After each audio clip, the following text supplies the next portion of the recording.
Call the Sawyer County Board of Supervisors meeting to order, please. Madam Clerk, may we have roll call? Dale Schluter. Kay Wilson. Tweed Schuman. Here. Stacy Hessel. Here. Jason Weaver. Mark Helwig. Thomas Duffy is excused. Marshall Savitsky. Brian Bissonette. Chuck Van Etten. Chris Rusk. John Wigheimer. Ron Kinsley. Ron Buckholz. Present. Ed Peters. You have a quorum. Thank you, Madam Clerk. Please rise for the Pledge of Allegiance. I pledge allegiance to the flag of the United States of America and to the republic for which it stands, one nation, under God, indivisible, with liberty and justice for all.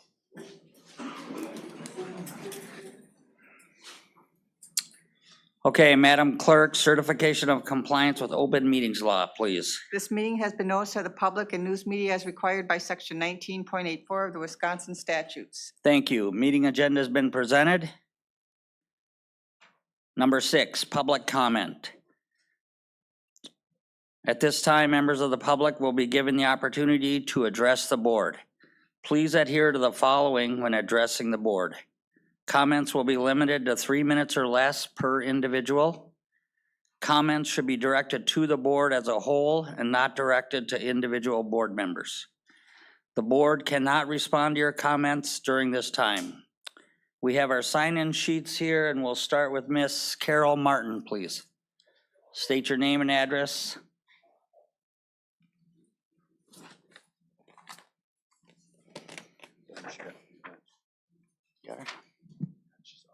Hi, my name is Carol Martin. I'm at W1902 Highway 63 in Springbrook. And I am representing the Adult Long-Term Care Unit for Sawyer County, which includes the Aging and Disability Resource Center, as well as Adult Protective Services. And I just wanted to say how grateful I am to the Administration Committee. They had an incredibly thoughtful discussion about paid time off last week, and it was really gratifying to know that you guys are hearing us. So I just wanted to thank you guys for all of your time and your effort and all of your thoughts and for supporting the employees. So thank you. Thank you, Carol. Okay, next I have Miss Linda Zelmer, please. You have 3 minutes, Linda. Thank you. Linda Zilmer, Edgewater property owner, Village of Birchwood resident. And I want to talk about the work that's being done at a committee level and having enough information to make informed decisions and having it in time to be able to process it so that there's adequate discussion at the committee meetings. So as a follow-up to the public comment that was just made, I attended the administrative committee and the finance committee. And I'm a little bit concerned that there have been many iterations of this proposed policy change. And most often copies are not available to look at. But my understanding of the motion that was made and passed at that committee level was providing additional days off above and beyond what had been originally coming to that committee to that day. So as I understand it, there are now 11 holidays, 12 paid time off days, and 12 vacation days. So basically, employees are down to a 4-day work week by the time you take out all those days. And I think maybe from a morale standpoint, the county should be looking at, are there enough people to do the jobs, and is everybody able to do what's required in the time and with the staffing that you have? So when you have that discussion tonight, I hope you take a look at what was recommended by the committee versus the policy that was in front of them. The second thing is on the out-of-county vehicle policy. I don't believe the finance committee had the motion in front of them. It was handed out in paper form right as they were discussing that item. Finance committee did not discuss the money aspects. As far as if that additional $23,000 was where it was going to come from the budget. There was hurriedly a motion made, and then in the next committee meeting, when there was a motion made, there was a non-committee member that was arguing about whether or not that motion should be including reimbursement from sheriff's departments. So again, if the finance committee had done their job and talked about the money, then that would have been resolved and we would know whether there'd be reimbursement or not. And then the admin committee could have acted. But I think that should go back to the committee. And then for the resolution for establishing salaries for election officials, the finance person did a great job of showing comparables to other counties. And then there was a decision to look at 40 hours per week versus 35. But in other counties, what they're doing is they're looking at the statutory duties of those positions and setting the wages based on that, and then defining all the extra work that those positions do, and then figuring compensation for that separately. Because not knowing who may be elected and put in office, they may or may not be able to do the full job. that 3 minutes, people- ma'am. So Thank you. please consider that because Okay. that's separate. Appreciate it. Thank you, Linda. All right, welcome, Jason. Madam Clerk, you got Jason here? All right. Next, we'll go then to Nicole Clapero, please. Thanks. Hey. My name is Nicole Clapero. I live at 6069 North Elsie Road in Stone Lake. I just wanted to speak to PTO, and again, I've spoken before against the PTO switch and the loss of hours. I wanted to thank everyone for the conversation that's happened the last couple months and everyone being open to the discussion. I'm against losing hours, but I appreciate that the conversation's happening. And also just, I'd like to thank Carol for standing up and everybody else who's spoken up and had the conversation that's been happening. So, thank you. Okay, thank you, Nicole. All right, that's all the slips I have. Anyone else for public comment? Anyone online, Alex? No? Okay, thank you all. All right, moving on to number 7, consider approval of our meeting minutes, January 18, 2024. Mr. Buckholz. Make a motion to approve as presented, Mr. Chair. Ms. Hessel. I'll second that. Motion by Mr. Buckholz, second by Ms. Hessel, to approve our meeting minutes of January 18, 2024 as presented. Is there any further discussion? If not, all those in favor signify by saying aye. Aye. Opposed? Motion carries. Okay, number 8. Mr. Ben Pop with our 50th anniversary Berkey update, sir. Mr. Chair, supervisors, I think we're excited. We're not ecstatic that we're not finishing in downtown Hayward in about a week from now or 10 days, but we just polled many of the participants. It looks like over 90% has said they're still coming, and so that's a good thing. So, couple things. Most of all of the skiing, of course, is going to happen up at Telemark. Ended up making about 11 kilometers of trails, moved just over 30,000 cubic yards of snow. So you can do some math on that if you want by dump truck. With a variety of contractors. That actually worked out really well. We're able to put to work some people that were not doing a lot of snow plowing. So that was good. And events what we did in COVID, where we had to spread it out over 5 days, because the trail, of course, does not allow for that amount of people at once.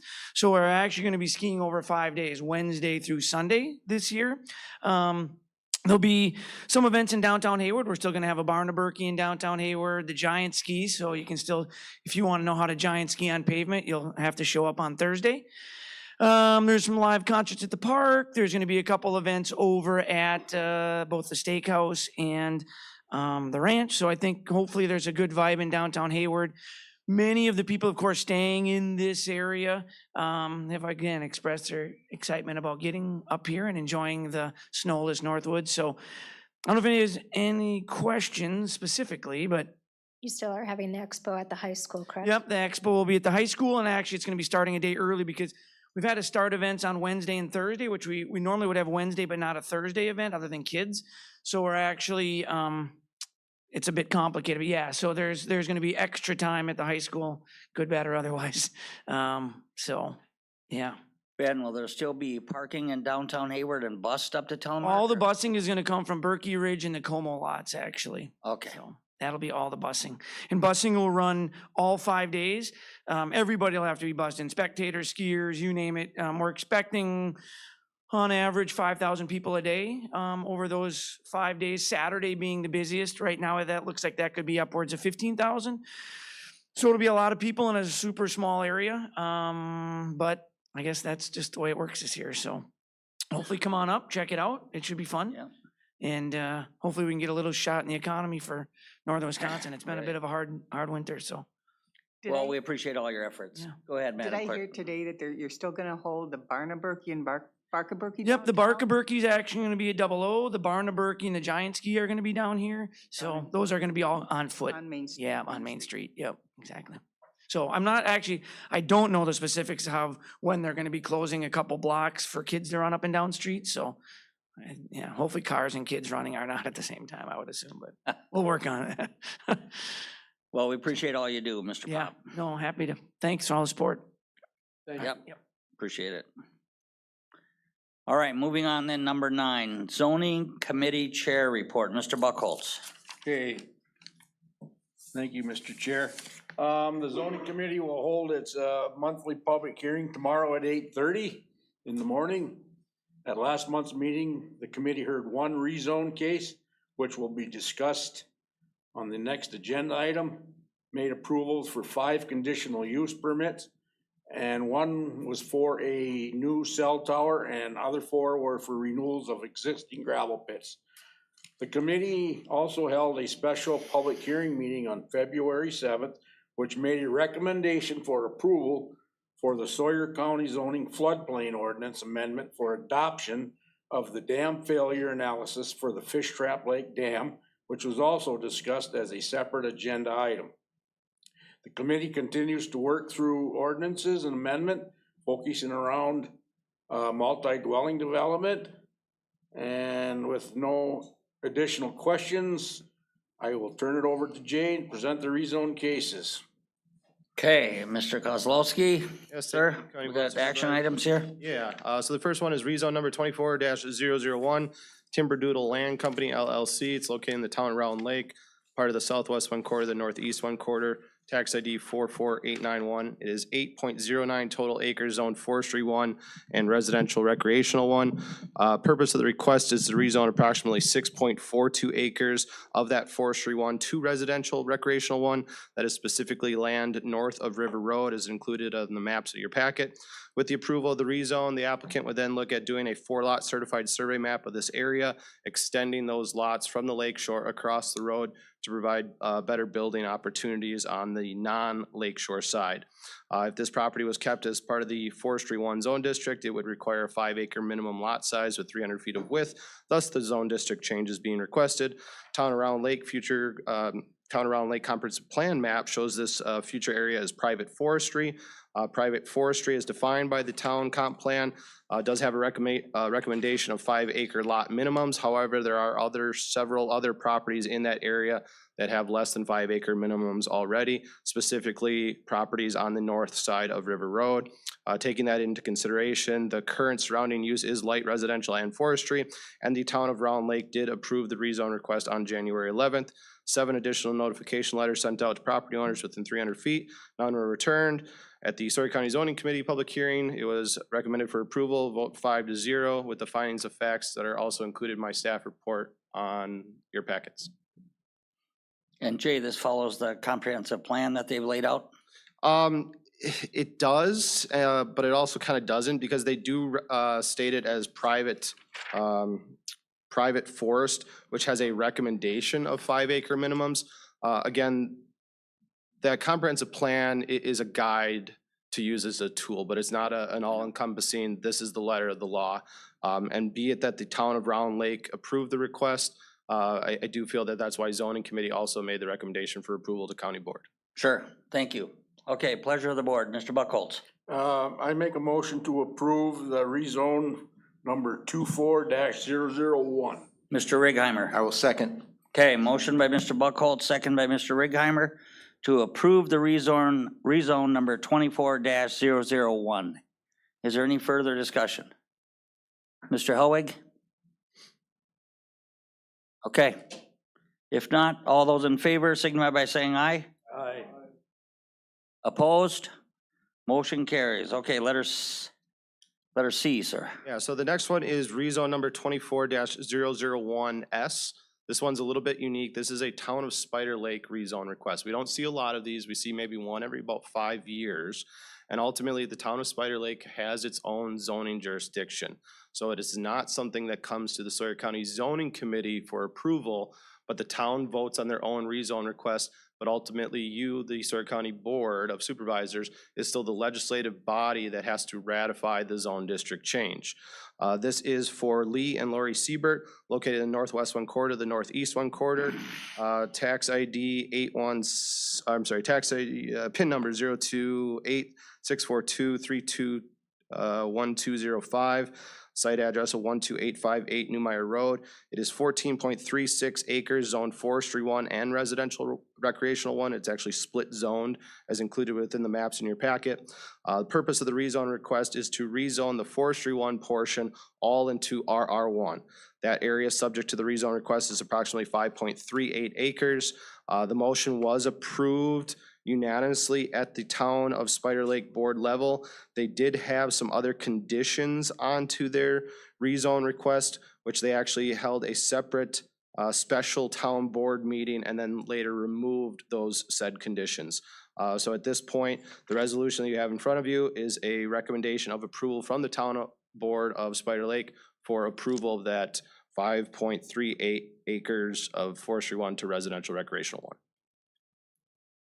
So this did not then come in front of our zoning committee, correct? Did not, and really it's because the Town of Spider Lake had a zoning ordinance in place prior to the county adopting, and the Town of Spider Lake maintains that they are then able to control their own zoning jurisdiction. So they're kind of, I don't want to say outlier, but they are, in that they do not have to necessarily abide by county zoning because they control their own town zoning.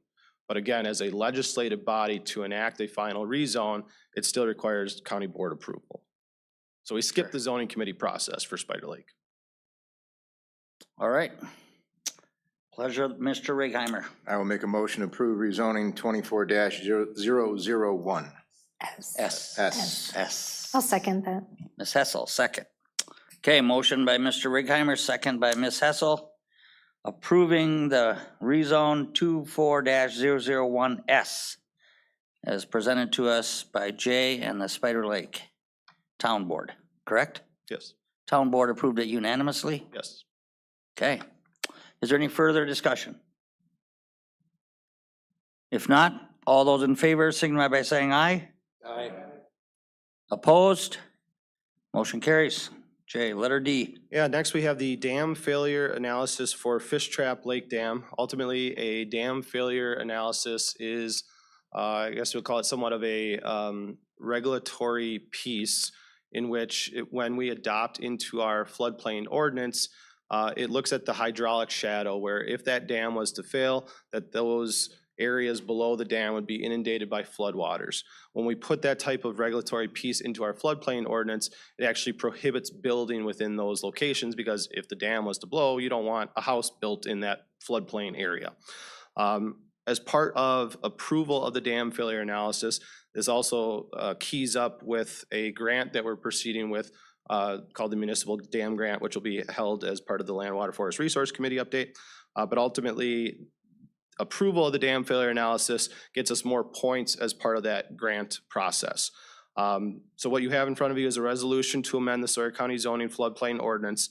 An official public hearing of that floodplain ordinance amendment was held on February 7th, where zoning committee made the recommendation for approval to adopt the Fish Trap Lake Dam Failure Analysis into the official map section of 1.5, parent 2, parent B, parent 4 of the Sawyer County floodplain ordinance.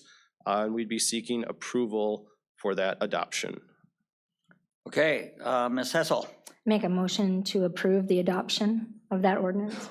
Mr. Peters. I'll second that. Okay, motion by Ms. Hessel, second by Mr. Peters to approve and adopt the resolution to amend the Sawyer County floodplain ordinance.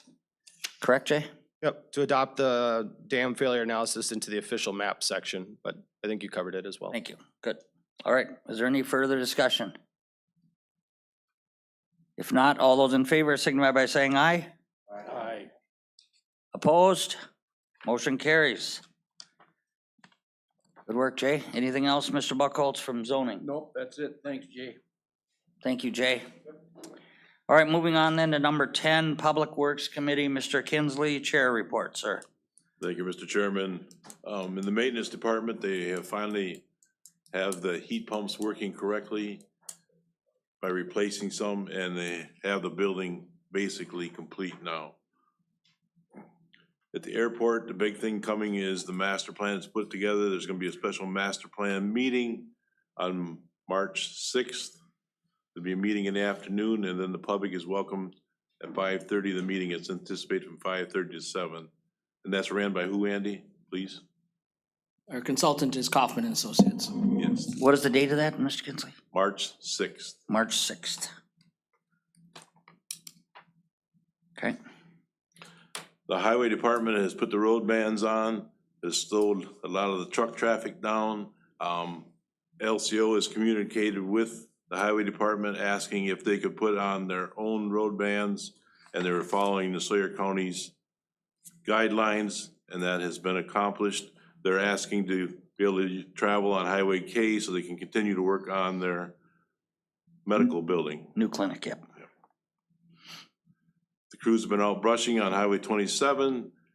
The winter maintenance, the roads look pretty good, except for maybe today, but it's really helped our maintenance. Sand piles stay where it's at, and salt. And we have a new contract for bridge inspection, which is in place. And we have some resolutions we have to pass, or attempt to pass. They were passed at the Public Works. And we are, Mr. Kinsley, we are saving some money without any snowfall and plowing, correct? That is correct. Okay. All right, Jay, do you want to handle or not Jay, Andy? Can I make a comment? Yeah, absolutely. Mr. Buchholz. I want to say to Mr. Pino and the Sawyer County Highway Department, what a great job they did over there on Highway 27 brushing. That looks just excellent. I wish we could have that all the way through the county. They did an excellent job. Thank you, Ron. Thank you, Mr. Pino. Number 1, Resolution 2024 approving the highway ordinance 111403. Mr. Alvarado. Yes, this has been in the works here for a few months. What these are, establishing an ordinance that grants the county the authority to issue access control permits or access permits to the highway right-of-way. The resolution authorizes the ordinance, which is number 2 in your agenda packet, to be adopted and added to our code of ordinances. The conversation really started with Commissioner Pino, looking at some of our processes, and we've been issuing some of these permits, but not charging any fees, which are very normal to charge some fees to people who receive these permits because it costs time and resources for them to be issued. So when we looked at that, we realized there was no ordinances to support the authority for the commissioner to issue these permits. So that's what the ordinance does. And what's in front of you is the resolution to approve the ordinance. The ordinance grants the authority for the actual policy and permit issuance to the commissioner, with the Public Works Committee working with him on any policy changes going forward. Okay, Mr. Helwig? Do you wish to approve this ordinance resolution? Okay. Motion by Mr. Helwig. Approve it, Mr. Peters? Second. Okay, second by Mr. Peters. Make one Yes. request. Within the ordinance, there's one blank for the effective date, and we're proposing an effective date of April 1st, if it's adopted tonight. Effective April 1st. Yes. You good with that, Mr. Helwig, Mr. Peters? Okay. Is there any further discussion? Motion to approve Resolution 2024 approving our highway ordinances as presented. If not, all those in favor signify by saying aye. Aye. Opposed? Motion carries. Okay. Number 3, Mr. Alvarado. Establishing highway permit fees? So item number 3 is the subsequent resolution to number 1. Within the ordinance, we do not like to put our fees. We like to put those in our fee manual. That way they can be updated every year. So resolution 2024 establishing permit fees sets the fees for each of these permits moving forward. Okay, Mr. Kinsley. Make a motion to approve. Okay, motion by Mr. Kinsley to approve. Mr. Weaver, okay, second by Mr. Weaver. Is there any further discussion? approving resolution 2024 establishing highway permit fees. Electronic vote, do you want to do, Madam Clerk? Okay, electronic vote on this one, people. Motion is to approve.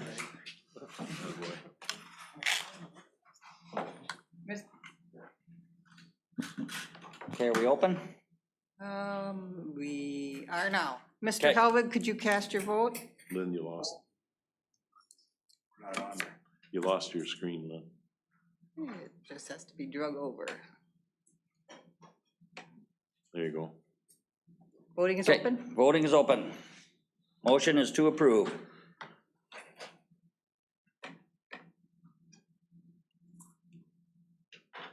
Mr. Helix did not take. There you go. Okay, Ron Buckholz, yours didn't take, and Dale's, yours didn't take. So go ahead and punch again.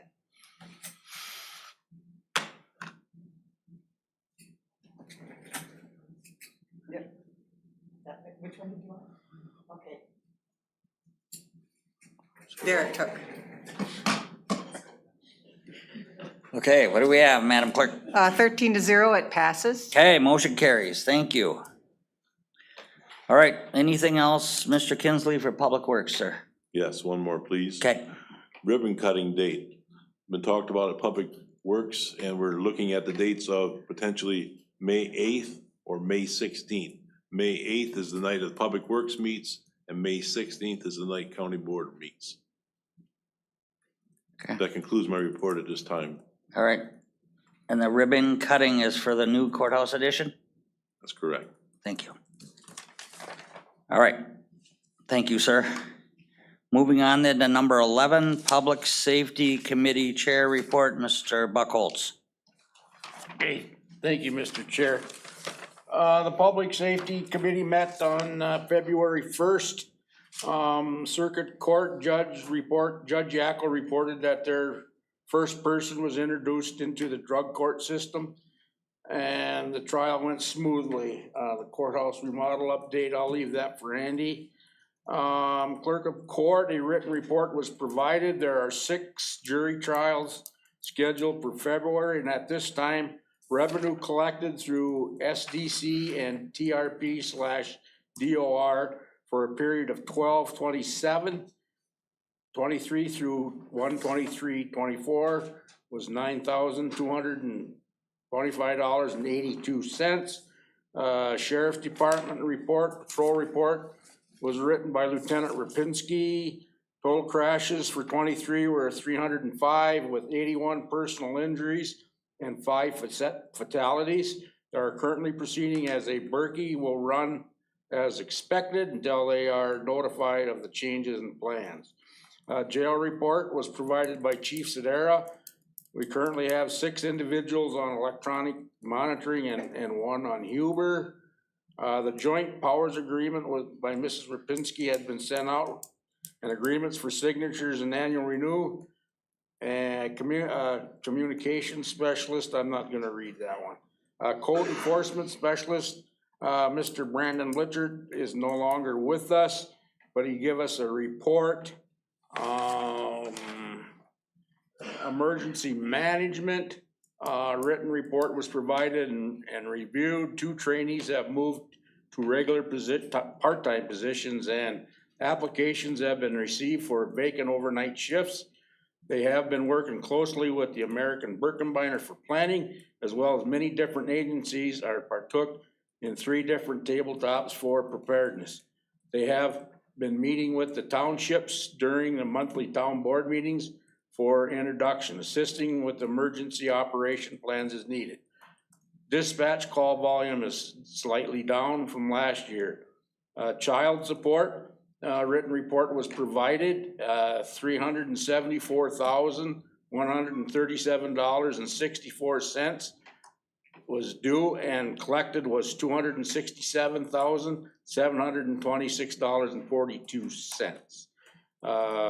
Emergency services, ambulance report and ambulance billing. Well, written report was provided by Mr. Fremmel. Last year calls averaged about 3 runs per day. They are considering moving the Stone Lake ambulance towards the Excellent area to increase the coverage. That ends my report, Mr. Chair. Okay, Mr. Buckholz. Did public safety also address the out-of-county deputy? And was that a, No, not in our last one. okay, thank you. All right, anything else from Mr. Buckholz? If not, we'll move on to number 12, Land, Water, Forest, Resource Committee. Mr. Peters, Chair report. Yes, Mr. Chair.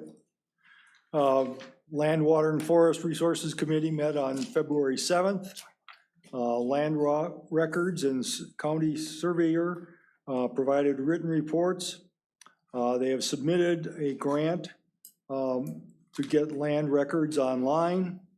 They received grants, grant funding for surveying and for training.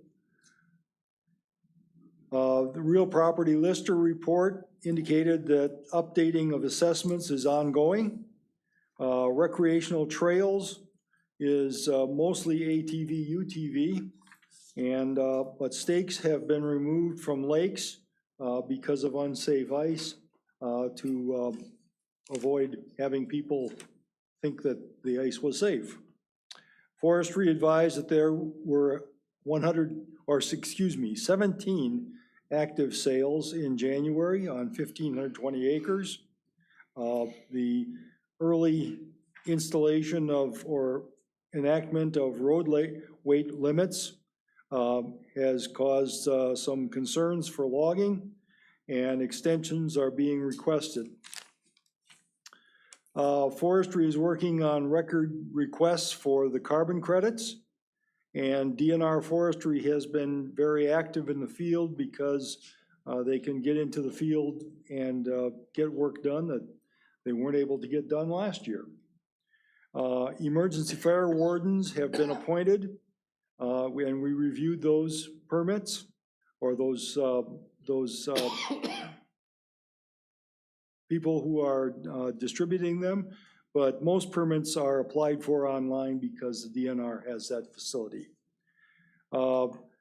Zoning and Conservation reported they're still searching for an ag representative for the Land, Water, and Forest Resources Committee. Tree inventory is almost sold out.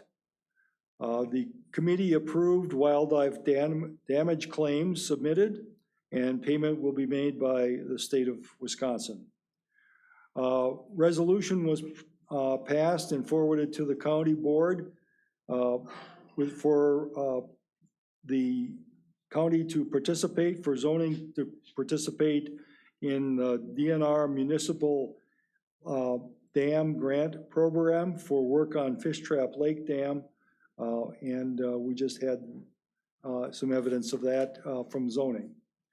The committee approved and forwarded a proposal to draw down Nelson Lake in the fall and winter of 2024, 2025 for boat ramp repairs.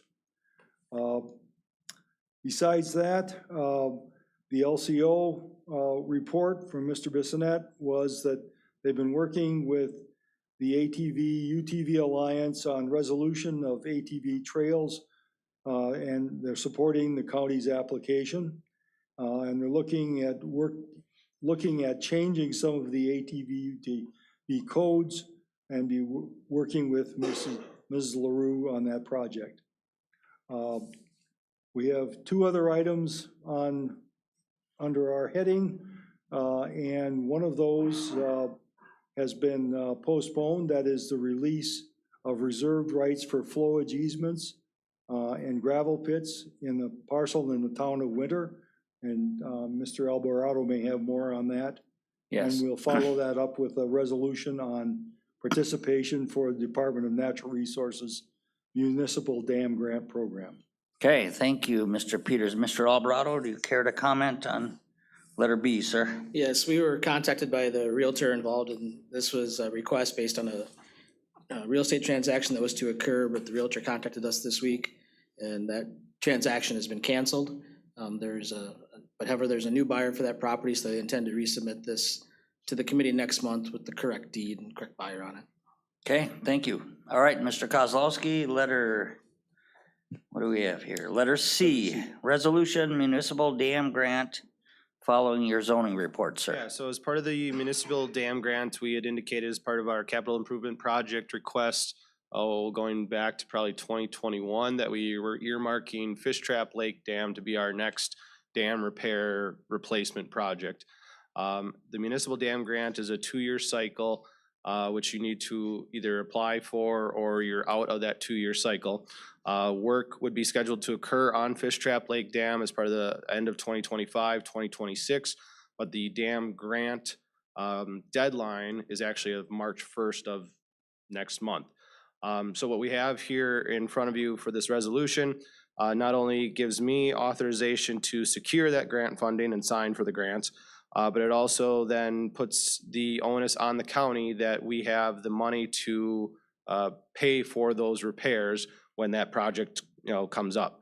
Right now, this is as a high hazard dam. It is not in good shape. Right now, we're having to do every 2 years an inspection on this dam at $5,000 a pop. So over a 10-year time frame, that's $50,000. Once the repairs are done, it would be lowered to a low hazard, where it would have a once every 5-year inspection at roughly around $5,000 for those inspections. So in a course of 10 years, we're already going to be saving $40,000. We had some initial estimates from our engineer. We're looking at 2 different types of dam styles. The one that would actually be lower would be as a full replacement. It would actually be pulling the current dam out and replacing with what is known as a rock roller dam. So imagine just a bunch of slowly tapered rock that the water would slowly trickle at, and would keep that pool of Fish Trap Lake at a constant elevation. There's a lot of engineering involved with it. I couldn't tell you how that works, but it does. That project, we're looking around the $700,000 mark. With the municipal dam grant, 50% of that cost would be part of the reimbursement. Okay. If we do not move forward with the municipal dam grant, we lose out on this cycle and we'd have to reapply potentially in that 2026 timeframe. Ultimately, the cost of everything is not going down. It continues to go up, and there is no certainty that the state of Wisconsin is going to continue to fund the municipal dam grant moving forward. Okay, Mr. Alvarado, do we have money for the other half of this? Dam repair, rebuild? Yes, we've been planning for it in the CIP, but also a resolution that's upcoming. We'll talk about allocating a fund balance for the project. Okay, Ms. Hessel. Make a motion to approve resolution for the municipal dam grant. Mr. Weaver. I just have a question. Oh, I need a second, sir, for discussion. I'll second. You got it? Yeah. Second by Mr. Weaver. Go ahead, sir. Is there a cost study to decommission the dam just completely? So that is always an option. The dam could be removed. I don't know off the top of my head of the actual residents or property owners around Fish Trap. It is not a very robust lake. It's not like a round lake or Lac Courte, obviously. But ultimately, if the dam is removed, the lake ceases to exist. It turns back into the natural river that it once was. So you're in essence, you're taking away lake frontage from those property owners. They're going to come back and want a deduction in their taxes. And it becomes a very messy situation when you start, removing dams and basically taking someone's backyard lake away from them and turning it into basically a wetland swamp until the river's, another 300 feet away. It is an option that we always have to just straight remove dams. Other things that we've kicked around before in committees are potentials for special assessments, and that's something that we may want to consider moving forward. We have been, hitting a lot of our, rougher shaped dams over the last, decade now and getting those repairs done. But special assessments is where you would end up forming a lake district around that area and then doing special assessments on those properties that actually have the water frontage. That again still has, some animosity behind it because, those people bought that property, with the anticipation that it was to always be a lake. And now we're going to, assess them an extra $2,000 a year on their taxes for the next 30 years to help reimburse the county for that funding. It's usually a lose-lose situation. Jay, does that 700,000 include a coffer dam then while the repair's being made? Oh, so we would not be looking at doing, it is actually as a part of a coffer dam. When I talked to the engineer, it's more of a temporary coffer dam. It's not one where they'd actually have to pound in the sheet pilings of a true coffer. It's more of a sandbag dewatering coffer. So the pool elevation would be lowered several feet, but not as a full drainage. And again, with the replacement as part of that rock roller, it's actually less expensive when he ran the numbers as opposed to doing repairs on what's currently there, which is a very rudimentary set of boards that flow through a fallout of culverts. It's a super dangerous dam to operate too. Got it. Okay, thank you, Jay. So I have a motion by Ms. Hessel and a second by Mr. Weaver to approve the resolution for Sawyer County authorizing participation in the Department of Natural Resources Municipal Dam Grant Program. Is there any further discussion? If not, all those in favor signify by saying aye. Aye. Opposed? Motion carries. Okay, Mr. Peters, anything else for your report, sir? Thank you. All right, number 13, Health and Human Services Board Report. Ms. Wilson? I'll give that report again this month. Thank you. The Health and Human Services Board met on February 6th. The Senior Resource Center will receive a meal reimbursement increase from Inclusive from $14.88 to $17 as of February 1st. At the HHS all-staff meeting, they received training on trauma-informed care and will be looking individually at departments to ensure that they have a trauma-informed approach in place. In addition, the leadership team recognized staff through service recognition awards for their years of service. Of the 43 employees, 13 employees have 5 to 9 years, 2 have 10 to 14 years, 2 have 15 to 20 years, and 5 have 25 or more years of service. Employees with 25 or more years were Shauna White with 25, Melanie Bemis and Kathy Becker with 29, Joe Boda with 35, and Kathy Garby with 36. The Youth Justice had a total of 80 referrals in 2023, up from 70 in 2022, but down from 84 in 2021. Of key concern is that 76% of the referrals are considered moderate to high-risk kids. The ADRC received 19 referrals in January, and the ADRC of the North will be receiving additional state funding, and they are reviewing ways to use the funds in the region. This is the Aging and Disability Resource Center. There were 135 total crisis contacts in 2023. The number of hours dealing with the cases equaled 176 hours, the majority being after hours. There were 43 total hospitalizations, with 12 hospitalizations being for children. 55 of the 135 contacts were referred on to mobile crisis for further support. HHS and Tamarack Hospital in Hayward are working together to implement strategies to mitigate issues that may result from the closure of HSHS Sacred Heart Behavioral Health closure, as well as St. Joe's in Chippewa Falls. The public health reports influenza-like activity has been decreasing across Wisconsin through our northern region remains high. As of January 29th, Sawyer County had a total of 961 licensed food and lodging facilities. The department is hosting 10 student nurses from LCO for clinical rotations. And for economic support, there were 1,025 food shares and 1,192 Badger Care applications. That's my report. Wow, wonderful. Anything for Kay or Dale on Health and Human Services? Okay, if not, thank you, Kay. All right, moving on then, number 14, Finance Committee Chair Report. Mr. Kinsley.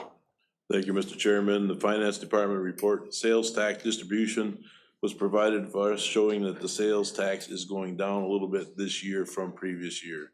Kind of understandable the way the weather is. budget. A written report was provided by Ms. Barkman. We're in good position with the expenses and revenues.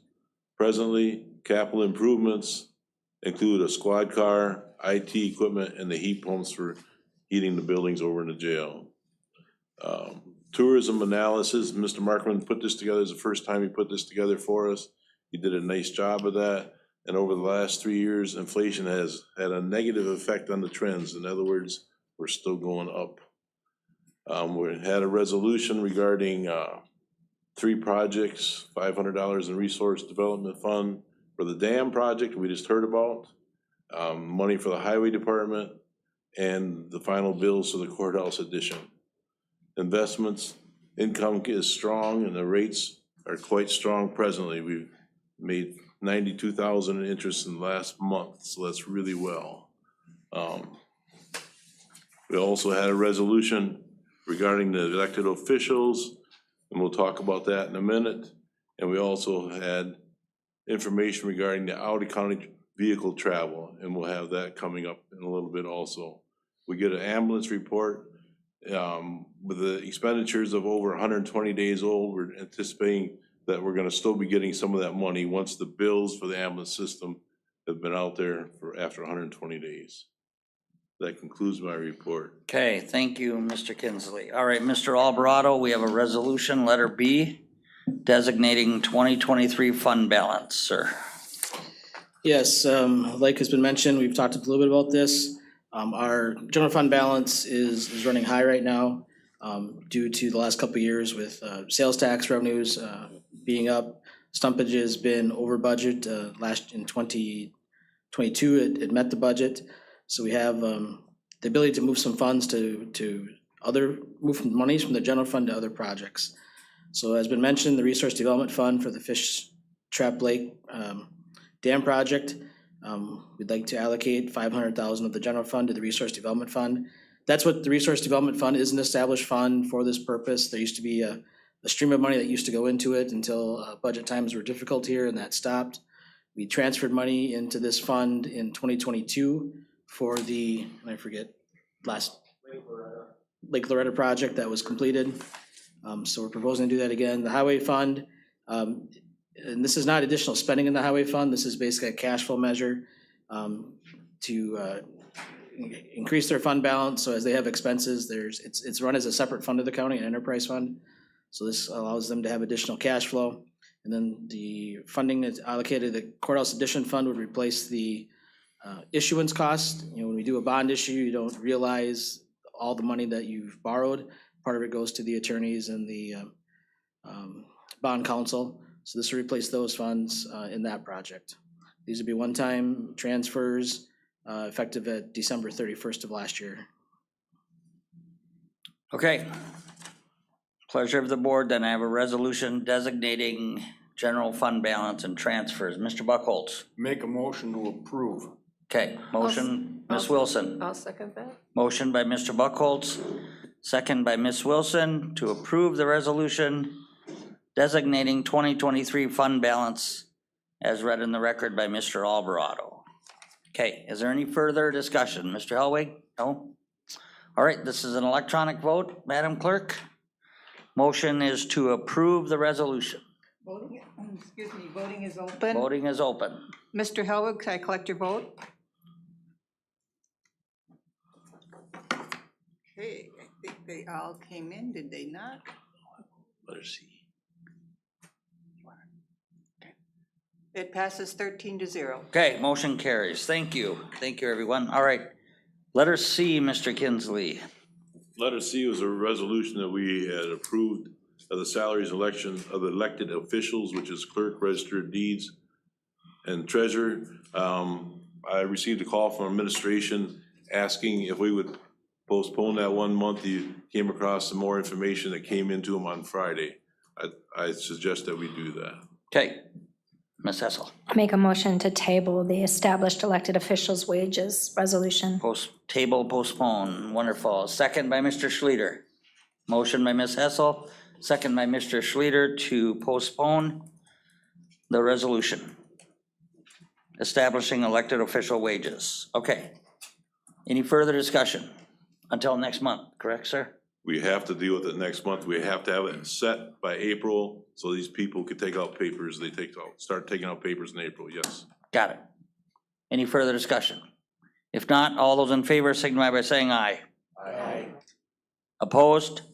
Motion carries. Okay, Mr. Kinsley, anything else, sir? That completes my report. Thank you. Thank you. Number 15, Economic Development, UW Extension, Mr. Righeimer.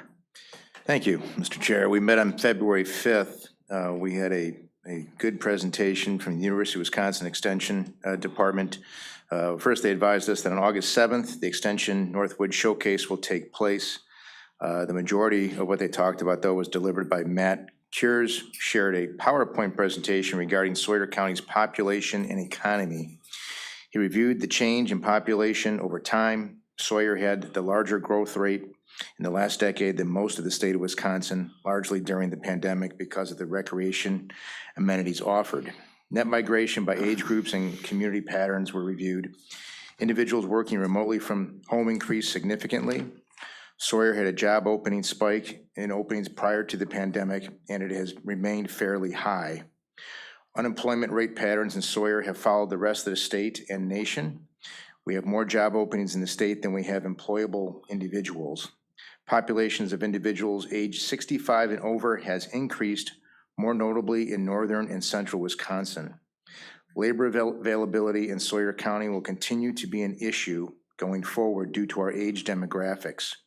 Sawyer County has one of the highest share of seasonal rental housing units in the entire United States, and Sawyer County is very low on the home affordability index due to the high cost of homes in the area. So I just wanted to say that it was an eye-popping presentation. And to come to summary, we have a population growth, albeit an aging population, people like me, I guess. We are a recreation area. We have high-priced homes. We don't have affordable housing, and we need to figure out a way to attract young talent and youth in general. The Hayward Lakes Visitors and Convention Bureau gave a written report and focused on the Northwest ITBEC marketing. A snowmobile ATV map of 14 participating counties is produced by this group, as well as a silent sport vacation guide. The 2024 budget was itemized. The 58th Governor's Fishing Opener will be held in Burnett County this year. However, Sawyer will host the one in 26, which will be the 60th anniversary. A pie chart of 2023 highest activities in the county was provided, and I think to no surprise, the biggest portion of that pie was snowmobile and ATV volume. Next, we had an Economic Development Corporation report by Mr. Larameau, hope I'm saying that name right. Lamore, thank you. Kind of dovetailed what we saw from the University of Wisconsin Extension report. He advised that he intended the governor's conference and housing daycare were some of the top priorities of the conference. He feels that we need to be more creative in developing housing options for our county. Several local organizations have written a letter identifying businesses that have undergone economic duress during the lack of snow this year. There are 60 to 90% reductions in revenues this season in some areas, and locals have encouraged to help support these businesses. The EDC was granted a $25,000 Thrive grant for an incubator program, which will be located at the LCO Tribal Plaza on Highway B. Both libraries, the Winter and the one in Hayward, gave us reports on their circulation. They're doing very well. And then Ms. LaRue gave us a report on the motorized trail. She advised us that the lack of snow has promoted local businesses to develop alternative reasons for people to visit. Many groups have secured lodging for these visits. There seems to be a lot of support from folks that know that things are tough up here because of lack of snow. All lakes have been unstaked, which you heard earlier. Ice fishing tournaments have also been canceled. And then there was a Berkey report, which you heard earlier from the director of the Berkey. Historical Society gave a brief report. Mr. Ferguson advised us that he received a $1,000 donation this year, and a local author provided a presentation from her book on local history. Their next speaker will be John Detloff regarding his book on the history of the Chippewa flowage, and that will be on April 11th. And that ends my report. Thank you. All right, thank you, Mr. Righeimer. Anything for economic development? No, all right. Thank you, John. Okay, Moving on then to number 16. Mr. Alvarado, out-of-county vehicle policy discussion, possible action, sir. Yes, I guess to introduce this, a little background. So this conversation started in the Public Safety Committee meeting, I believe back in December, and then continued into January. The committee there had made a motion to support allowing deputies who reside outside of the county to be allowed to take their squads home with them. Presently, they have to leave them at the county line. We have language in our personnel policy manual that prohibits deputies from taking the cars outside the county. That continued on because it does, since it involves personnel policy and budget, to the finance and administrative committee meetings. And essentially what happened last week is that both of those committees made nearly identical resolutions to allow deputies to, who live outside the county, to be able to take their squads home outside the county. We do have a residency requirement for our law enforcement. They have to live within 25 miles of the county line. And both motions were to allow them to take them that far out. It makes it somewhat difficult because those are all motions. We did not have a resolution to act on at that time. My suggestion to the board is that the resolution I had drafted up for last week be considered and introduced. I can run through it first, but once if somebody would bring it onto the floor and introduce it, you can amend it, pass it, but it will accomplish the stated motion's goal of allowing that. It will, am I okay just to go through and preview the resolution? Yes, very good. So the resolution, I've passed it out. I will share it on the screen. There are copies on the table over there. Just to try to clean this up a little bit so you can discuss it further.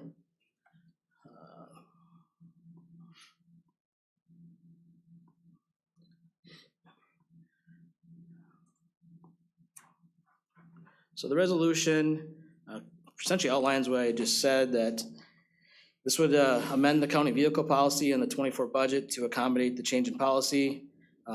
We do allow vehicles to be assigned to employees for their use to fulfill their job duties. We have this currently in the Sheriff's Department and the Highway Department. Policy allows vehicles to be taken home if in the best interest of the county and advantageous for the employee to perform their job. Personnel policy requires sheriff's deputies to live within 25 miles of the county line, but if they do not reside within the county boundaries, their squad must remain within the county boundary. In order to attract and maintain employees, it has been discussed to revise the take-home vehicle policy and vehicles to go to employee residences outside the county. And the Public Safety Committee has recommended that deputies who reside outside of the county be allowed to take their squad to the residence. And whereas current policy need to be amended to allow this change, as would a 24 budget amendment to accommodate the increased cost due to the change in policy.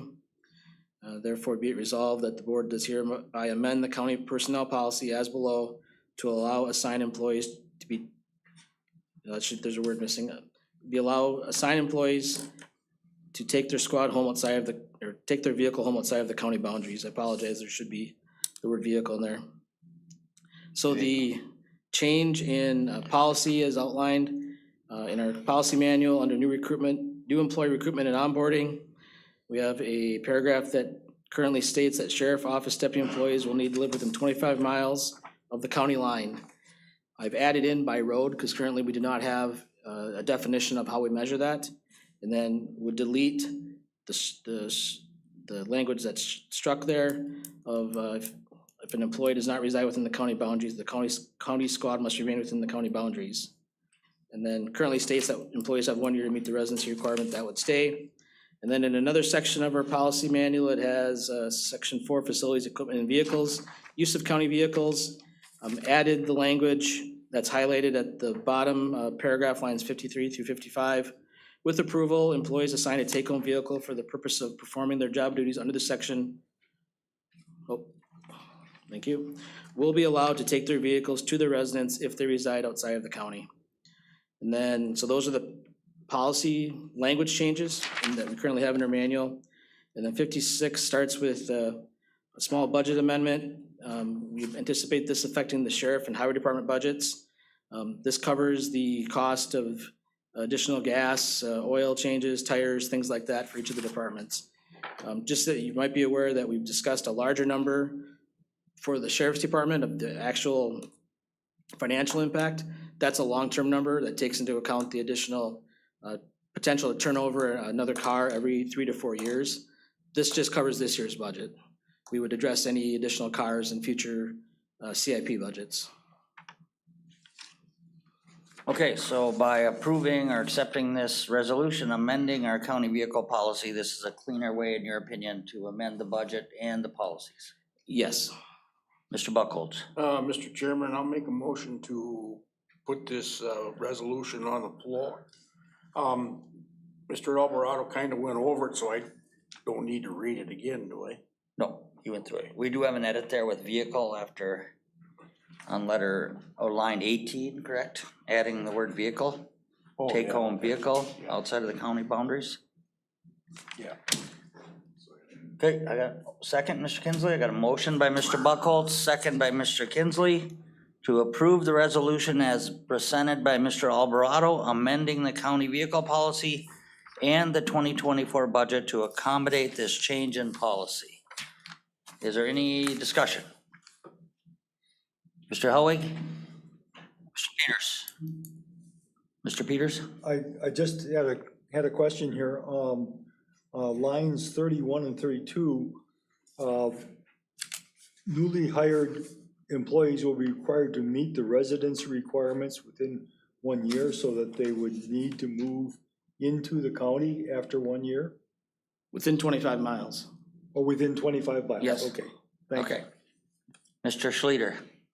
Yeah, just how much will this cost the county in 2025? Mr. Alvarado? We've heard some pretty big numbers. The long-term cost is approximately $26,000 based on the number of deputies we have living outside the county right now per year.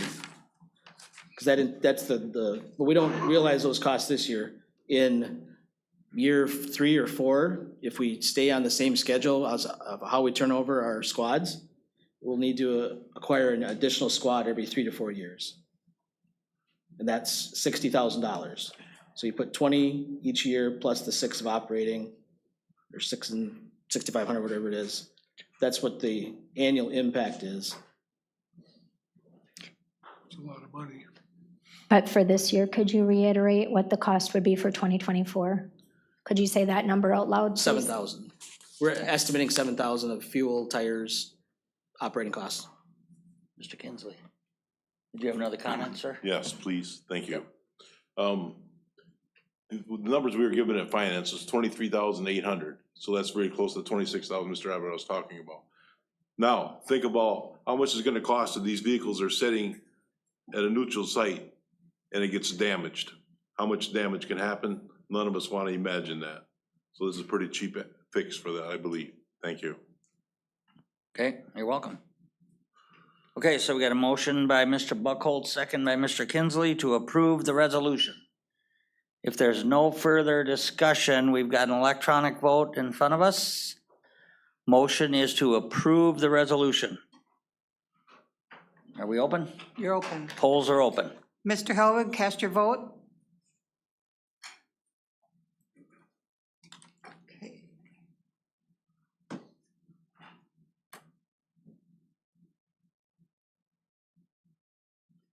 13-0, it passes. Motion carries. Okay, thank you, and thank you all for all the work on this.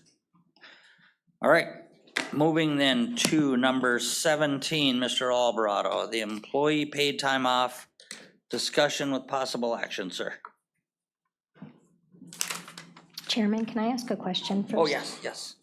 When does this start? Does this start tomorrow for the take-home vehicles? I just would, okay, thank you. Number 17. I believe it can start immediately. Excuse me.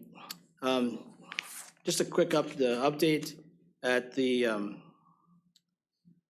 administrative committee last week. There was a motion to adjust the proposed PTO policy to add 4 days onto the calculation for the accrual rate for PTO. And that passed the committee. However, I did ask the committee chair to keep this in committee because there were some other details that were discussed that were not acted upon, and I can't give a clear presentation of what the current policy is until I meet with the committee again. Okay. So would you like a motion then to postpone till the next meeting, Mr. Kinsley? Yes. Okay, motion by Mr. Kinsley to postpone until next month? We need this by March? Postpone for 1 month. Ms. Hessel? I would second that. Did I miss you, Mark? I'm sorry. Motion by Mr. Kinsley, second by Ms. Hessel to postpone the PTO discussion and possible action. Any further discussion? All those in favor signify by saying aye. Aye. Opposed? Motion carries. Okay, County Administrators Report, Mr. Alvarado.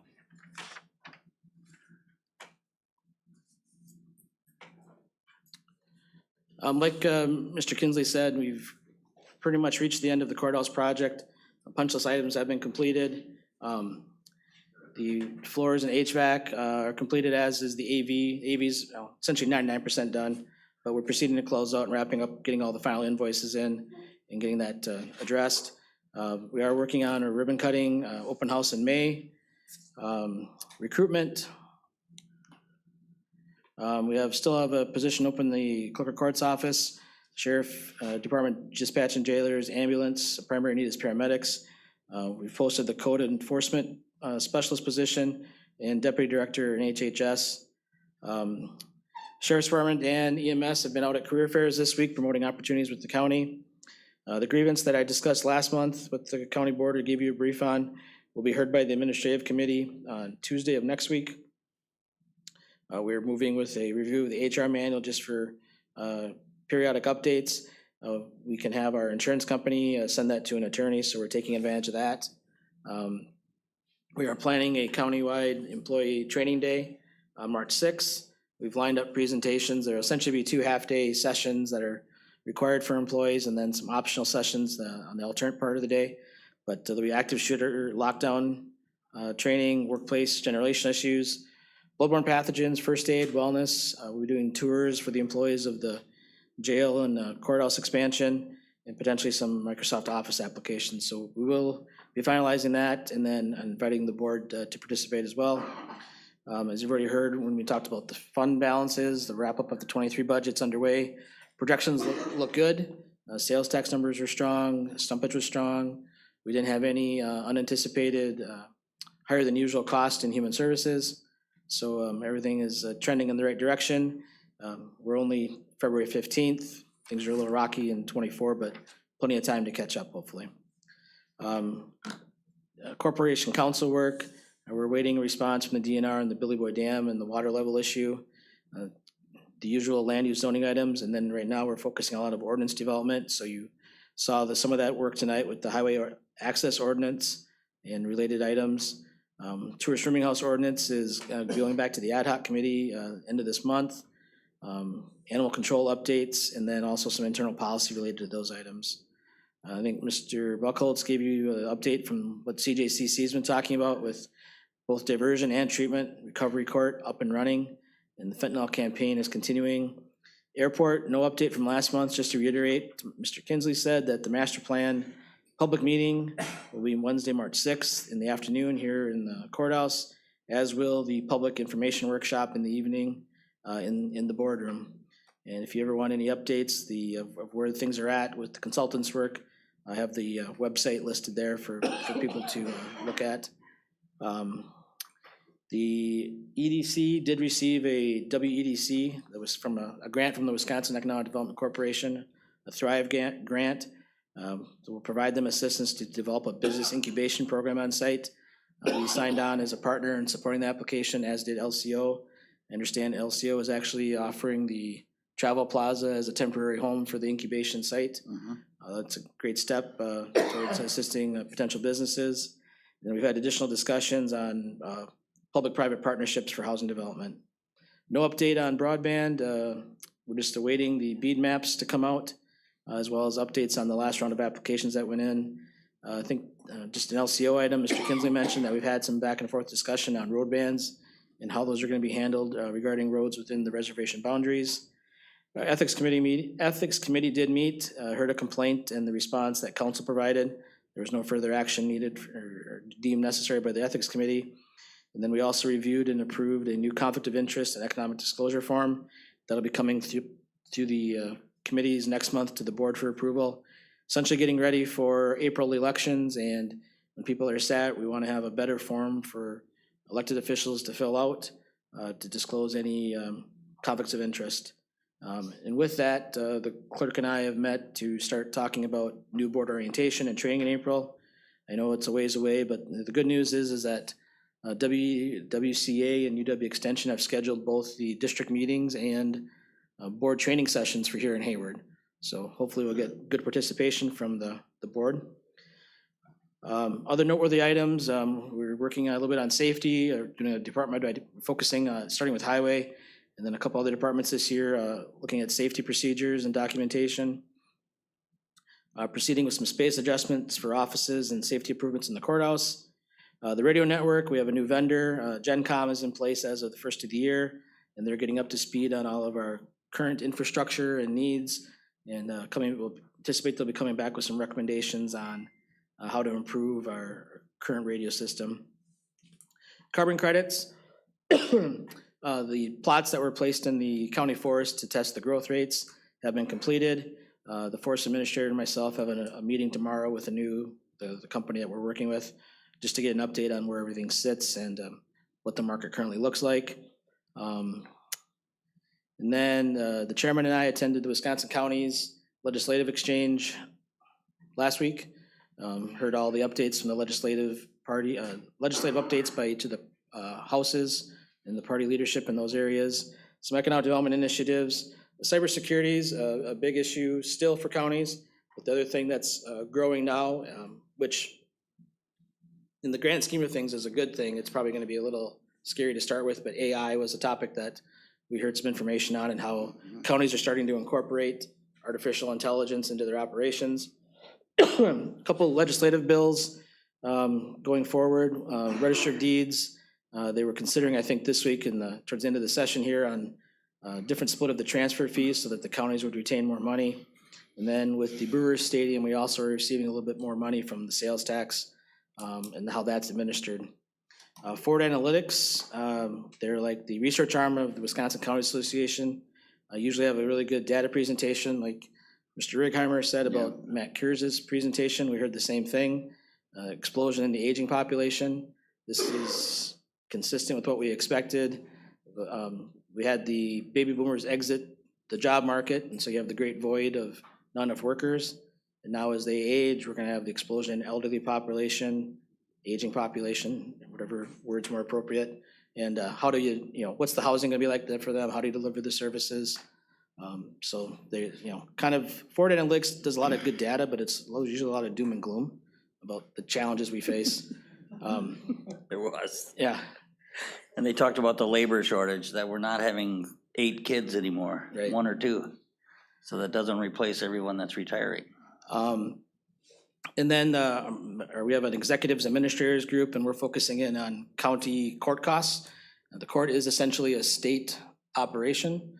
As you're aware, the judge is a state employee, as are the court reporters, but counties tend to bear a lot of the cost. We collect the fees and the penalties and ship them to Madison. So just like the shared revenue discussion kind of started with a little bit of acorn, we're hoping that the county court costs can take the same path. We also went across the road to the Capitol and did some drop-in visits with the legislators. We saw most of them. We thanked them for the shared revenue changes, but did put a caveat on that the formula is still broken, especially for counties like Sawyer County, and the amount of, it's tough for us to show a net new construction increase when we have continually appreciating property values. The impacts of a no snow winter, they were already hearing about that and had received letters from Sawyer County businesses. They are hearing as well about ATV, UTV pressures within their counties. And then the challenges presented by HSHS purveyor closures in the Chippewa Valley will reach up here. I did leave links on the report in the agenda. If you ever want to watch like some of the conference, it's on Wisconsin Eye, and there's a link to the materials on the Wisconsin County's website. Okay, Mr. Alvarado, thank you. Very, very good report, sir. All right, anything else for Andy? Any questions, concerns? All right, if not, I guess Andy, you kind of covered our conferences. Any other correspondence from the board? I appreciate Mr. Pop and all he did, doing the best he can for this year's Berkey. And with that then, we'll adjourn. Thank you all, and, oh, Ms. Hessel, I'm sorry. Say not only the Berkey, but all of the area businesses that are being creative, trying to get the sales tax still here in Sawyer County. Amen. All right, thank you all. We're adjourned. Okay, lots of signatures from you, Tweety.